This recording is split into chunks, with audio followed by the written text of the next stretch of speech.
Hello, beautiful, if you're a woman over 50. Welcome home. You've lived, you've grown, you've given so much of yourself to others, but today this space is just for you. This is Wiser with Time. And I'm so glad you're here. Because what we're talking about today, it might seem simple. It's just color, right? But if you've ever stood in front of the mirror fully dressed, hair done, lipstick on, and still felt like something was missing, then you already know it's not just about clothes. It's about how you feel in your own skin. Not younger, just more you, more seen, more radiant, more alive. The truth is, the colors that once made us glow in our 30s may now quietly drain the light from our faces. Not because we've lost anything, but because we've changed. Beautifully, gently, powerfully, and our colors, they deserve to change with us. So in this video, we're going to explore 5 colors that might be silently aging you, and what to wear instead to bring the light back in. Not rules, not restrictions, just simple shifts that help you feel more vibrant, more visible, and more like the woman you are today. And if that message speaks to you, if you believe that growing older doesn't mean disappearing, then go ahead and subscribe to Wiser with Time. Because around here, we don't chase youth, we celebrate growth. Let's begin.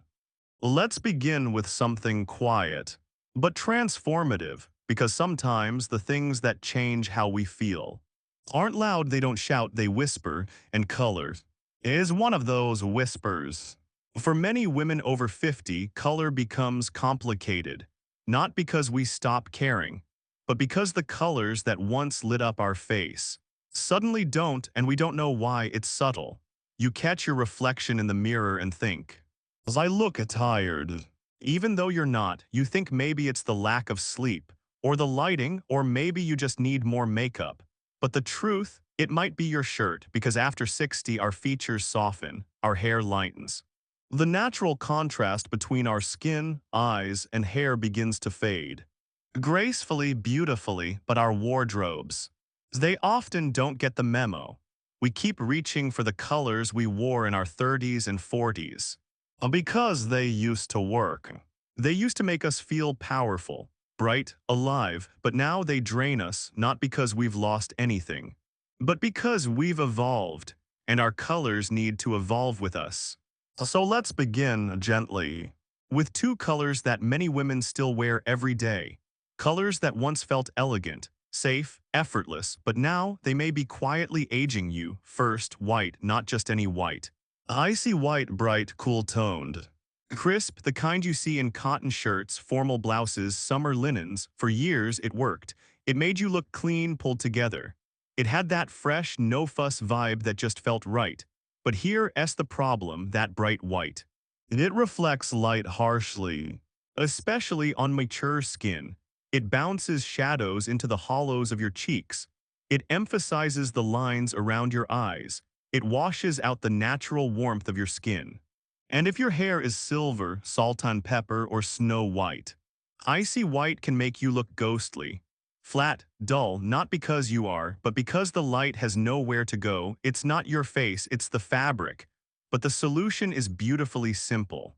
Soften the white. Try ivory, rich, warm, classic, or pearl cream, soft almond tones that reflect light in a gentler way. They warm your face. They soften the shadows. And they make your skin glow, not disappear.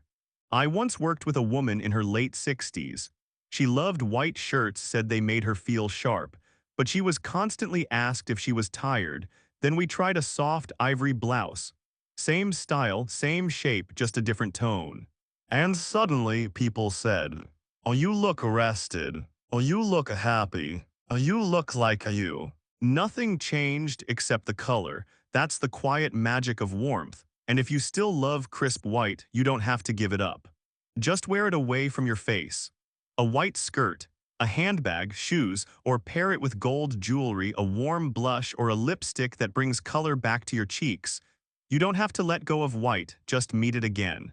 On your terms. Next, black, the old faithful. It's elegant, it's slimming, it works with everything. It's the color we reach for when we want to feel secure, uncomplicated. But here's the quiet truth, black doesn't give back. It absorbs all the light around it and reflects nothing, which means when it sits near your face, it draws all the attention to lines, shadows, and hollows. It creates sharp contrast that can feel harsh. It drains your skin. And if your hair is gray or silver, black can feel too heavy, too stark. It doesn't frame you, it swallows you. Now, that doesn't mean black is bad. It just means black might not be doing for you what it used to. And that's okay. Because there are beautiful alternatives. Equally elegant, equally timeless, just a little kinder. Try charcoal gray, softer, more forgiving. It gives depth without the sharpness. Or navy blue, a universal classic. It brings out your eye color, warms your skin, feels polished without being severe. Or even espresso brown, rich, earthy, grounding. It flatters mature skin in ways black can't. I once met a woman who wore black every single day. It was her armor, but she told me she felt invisible. When she switched to navy and mocha, people began to see her again. They said she looked peaceful, present, bright. Not because she changed, but because the color finally let her light through. If black still feels like you, that's beautiful. Just soften it. Wear it in velvet, silk, or knits. Add a scarf in camel or earrings with gold tones.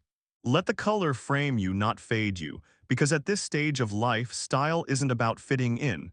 It's about showing up, fully, honestly, and with grace. And that brings us to a color that almost no one expects. A color that feels cheerful, sunny, full of life. But worn the wrong way, it can do just as much harm as black or white. Up next, we're talking about yellow and why the softest shade of it might be stealing your glow. But don't worry. There's a golden version of yellow that brings it all back, and I can't wait to show it to you. Let's keep going. Yellow, it's the color of joy, of sunshine, of blooming fields and morning coffee in your favorite chair. For many of us, yellow feels nostalgic, warm, hopeful, almost childlike. It reminds us of spring dresses, fresh starts, laughter. And maybe that's why so many women still wear it, even when it stops doing what it once did. Because yellow has a quiet way of turning against us, especially in its softest shade. Pale yellow, at first glance it seems harmless. Gentle, feminine, sweet, the kind of color that whispers instead of shouts, but worn near the face. Especially on mature skin. It often lacks the depth needed to bring out your glow. It blends too closely with fair or medium complexions. It washes out warmth, it reflects nothing. And sometimes it casts a strange hue. A dull green or a grayish tint that makes you look not tired but almost invisible, especially if your hair is silver or white. Because pale yellow offers no contrast, it fades into the background and sometimes it takes you with it. I remember a woman I met not long ago. She wore pale yellow often, a soft cardigan she loved. She told me it made her feel gentle, approachable, but people kept asking her if she was okay. Then one day she tried on a blouse in mustard yellow, and the moment she saw herself in the mirror, her expression changed. Her eyes lit up, her skin looked golden, and she said something I'll never forget. I feel like myself again, just a little more alive. That's what the right yellow can do, because yellow isn't the enemy, it just needs to have weight, warmth. Presence. Mustard yellow gives your skin a sun-kissed glow. It's rich, deep, earthy. It brings your face forward instead of pulling it down. Honey gold adds light without harshness. It creates a kind of inner warmth that reads not just as stylish but peaceful.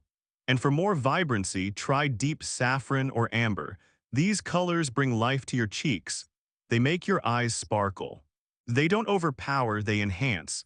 And if wearing a full yellow outfit feels too bold, don't worry, you can introduce it gently. A mustard scarf, a gold-toned handbag, a pair of earrings with amber stones. Sometimes a small touch is all it takes to shift your energy and your confidence. And here's something else to remember. It's not just about the color itself. It's about what surrounds it. When you wear yellow or any warm tones, pair it with deep grounding colors like navy, chocolate brown, or cream. This creates contrast. It brings focus to your face. It keeps you anchored and glowing. Now, let's talk about a color that hides in plain sight. A color many women trust because it seems neutral, reliable, even sophisticated, but the wrong version of it can make you disappear entirely. Beige. Beige is subtle, understated. It's in half the closets I've seen for good reason. It feels easy, elegant, safe, but here's the quiet trap when beige is too close to your skin tone. When it's flat, washed out, or cool-toned, it doesn't flatter you, it drains you. It removes definition from your face. It dulls your energy. And in some cases, it can give your complexion a gray or ashy undertone. Especially in soft lighting, if your hair is silver or salt and pepper. Beige offers no frame. It blends into the background and sometimes makes you feel like you're invisible. One woman told me she wore beige every day because it helped her not stand out. But deep down, she missed being seen. We tried on a camel blazer and a mocha knit sweater, and for the first time in a long time, she looked in the mirror and smiled not politely but proudly. She said, "I feel like I'm back, like I recognize myself again." And that's what color should do. Camel has golden undertones that bounce light upward. It flatters silver hair. It adds richness and dignity without trying too hard. Mocha and taupe are wonderful neutrals that provide just enough contrast. They bring out the softness in your skin, but still help you feel grounded, composed. Even warm almond or sun-kissed sand can be beautiful. They give you that easy, neutral vibe, but with glow. So if you love beige, here's how to keep it. Layer it. Wear a beige top under a deeper jacket. Add a gold necklace, bold earrings, or a warm-toned lipstick. Or balance it with color, a navy scarf, a chocolate belt, a soft coral blush. These little things, they add light where light is needed most. Because at this stage of life, we don't wear color to blend in, we wear it to frame who we've become. And that woman, she deserves to be seen. Coming up next, there's one more color we haven't talked about yet. It's often seen as the ultimate symbol of femininity. Soft, sweet, safe, but for many women over 60, it's quietly stealing your presence, baby pink. But don't worry, there's a version of pink that brings everything back. And it's beautiful, let's keep going. There's a color many women turn to when they want to feel soft. Feminine, approachable, it's gentle, sweet, timeless, and yet, it might be quietly making you disappear. I'm talking about baby pink. It's long been seen as the color of tenderness, of kindness, of quiet grace. But here's the thing no one tells us. Baby pink, especially in its palest form, can be one of the most aging colors you wear, not because it's loud, not because it's wrong, but because it simply lacks weight. And as we age, as our features soften and our hair lightens, we need more than softness, we need depth, definition, contrast that still feels kind but helps us be seen. Baby pink rarely gives us that. It blends into pale skin, it reflects no warmth. And if your hair is silver, white, or salt and pepper, baby pink offers nothing to hold your face. No glow, no lift, no light, and yet so many women wear it because it feels familiar. Because it feels safe. One woman I met had worn baby pink for years. It was her favorite. It made her feel gentle, feminine in a quiet way. But whenever she wore it, people would ask if she was tired or unwell. And she couldn't figure out why.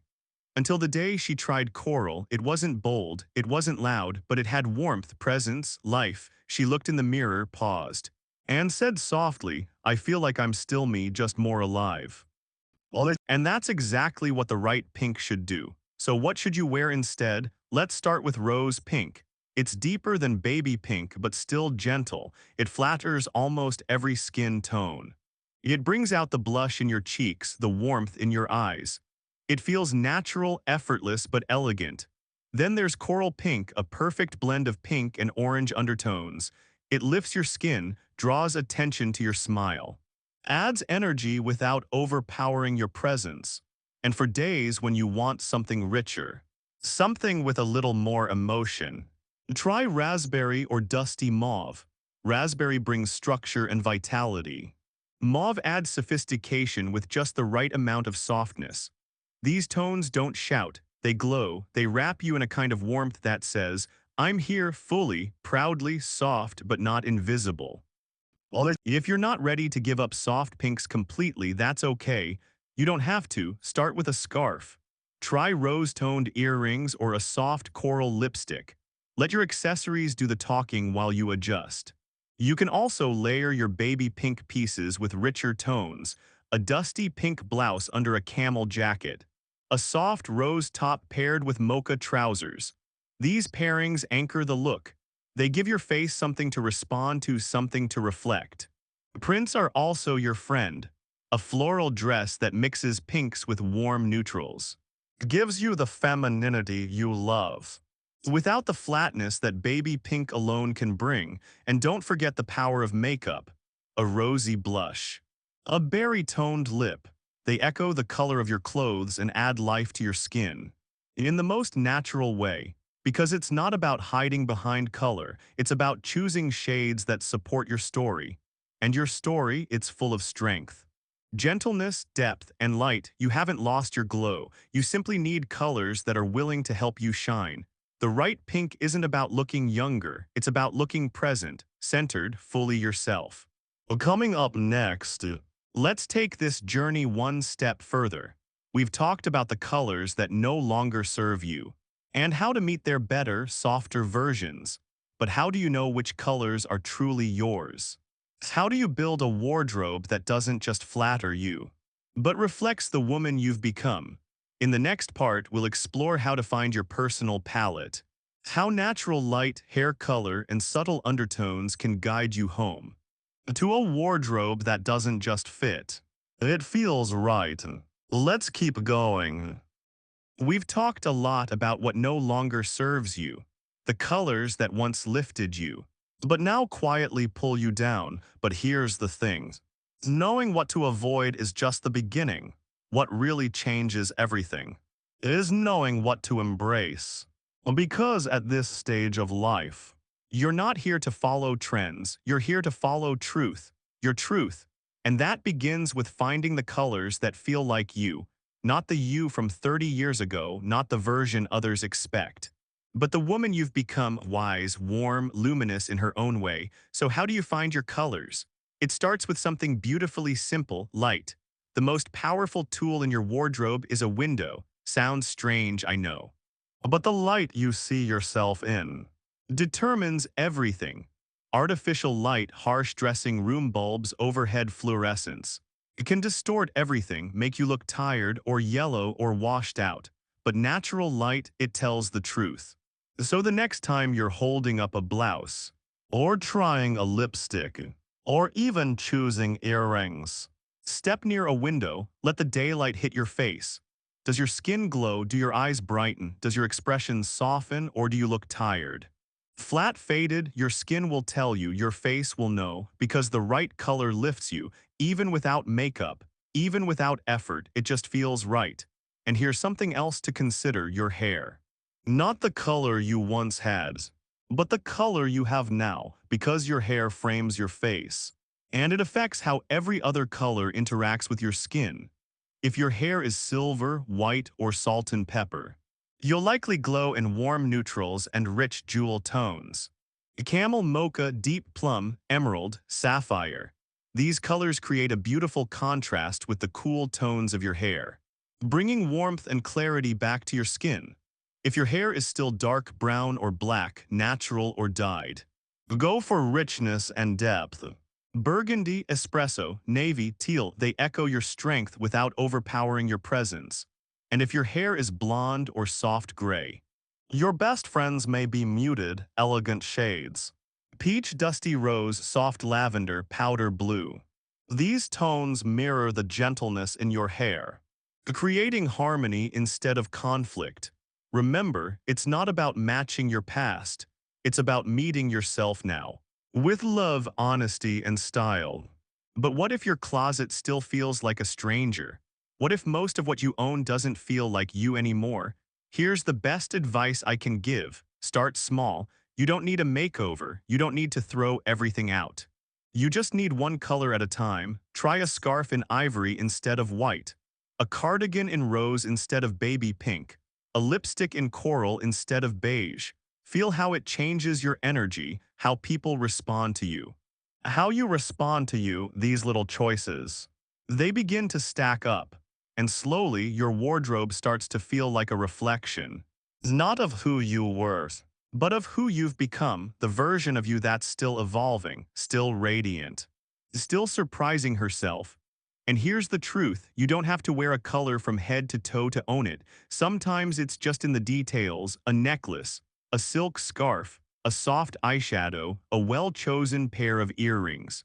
These small touches are like light switches. They illuminate everything else. Even better, layering. Let's say you have a top that's not quite right anymore. Instead of giving it up, layer it, add a warmer cardigans. Throw on a rich-toned blazer. Let the frame be what flatters you even if the piece underneath doesn't. You'd be amazed what one layer can do. And jewelry, it's not just accessory, it's correction. Gold, in particular, has the power to warm up cooler tones, to soften stark contrast, and to bring a glow where light was missing. The same is true for makeup. A simple sweep of rosy blush, a pop of berry lipstick, can turn a flat outfit into a vibrant reflection. So here's your gentle challenge for this week. Go to your closet, pick out one piece you haven't worn in a while, hold it up to your face in natural light, and ask yourself, does this bring me forward or pull me back? If it lifts you, wear it with pride. And if it doesn't, try pairing it with something that does. A scarf, a necklace, a new shade of lipstick. See how it changes not just how you look, but how you feel. Because when you wear the right colors, you don't look younger, you look clearer, brighter, more fully yourself. And that's the glow no makeup can fake in our final part. We'll wrap this journey the way it began. Not with rules, but with a reminder. A reminder that aging isn't about disappearing. It's about becoming. And when you choose colors that reflect your true self, something in you rises, so stay with me, we're almost home. By now, you've walked with me through 5 colors that may have quietly worked against you. And maybe you recognized 1 or 2, maybe all 5. But here's the beautiful part, this was never about shame. This isn't about what you've done wrong. It's about seeing clearly where you are now, and choosing colors that honor that version of you. Because your beauty, it's not behind you. It's not something you're trying to chase back to, it's with you. Right here, right now, all you're doing is learning how to reflect it, not by hiding lines, not by erasing time, but by choosing light, warmth, depth, colors that say, I am still here, and I still shine. You see, after 60, something shifts. You no longer need your clothes to prove anything, not to the world, not even to yourself. But when you find the right shade, when you catch your reflection and feel that quiet, surprising smile, you realize something powerful. It was never about looking younger, it was about looking like you. Fully, clearly, kindly, and that's what color can do. It reminds you of what's still alive in you, still curious, still beautiful. So here's what I hope you take with you today. You don't need to start over. You don't need a brand new wardrobe. You don't need to erase the past. You simply need to meet yourself here where you are. And ask, what colors let me be seen? What colors feel like home now? What colors match the life I've earned, the wisdom I carry, the light I still hold? Because the moment you wear those colors, even in the smallest way, something changes. Not just how others see you, but how you see yourself, and that changes everything. So thank you for walking this journey with me. If this video reminded you of something you'd forgotten, if it helped you feel even a little more visible, I invite you to stay. Subscribe, join us, because here at Wiser with Time, we don't chase youth, we celebrate presence, we celebrate elegance, we celebrate you. And if no one's told you today, you look radiant, you always did. You just needed the right light.